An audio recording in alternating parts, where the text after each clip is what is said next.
जीवनात प्रत्येकाला सुख हवं असतं, परंतु दुःखही तेवढ्याच गतीने आपल्या बरोबरीने फिरत असतं. तर दुःख पचवायला शिका.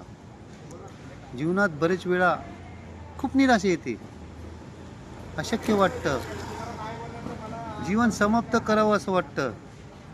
परंतु अशा वेळी जीवनाच्या प्रत्येक वळणावरती आत्मविश्वासाने उभा राहण्यास शिका.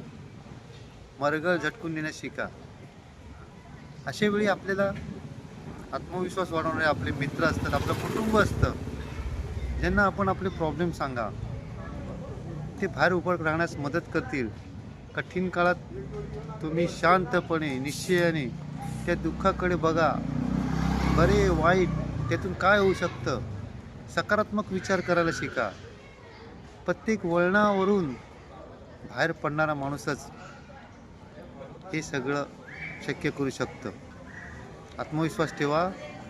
दुःख हे तात्पुरतं आहे. जसं सुखसुद्धा आलं की जातं, दुःख येतं. तर पॉझिटिव्ह निगेटिव्ह चालूच असतं आयुष्यामध्ये. तर प्रत्येक गोष्टी तात्पुरत्या स्वरूपात असते, एवढं लक्षात ठेवा. दुःखसुद्धा जाणार आहे, तुमचं विरून जाणार आहे, कुठल्या कुठे निघून जाणार आहे. तर संयमाने बघायला शिका, दृढनिश्चयी राहा.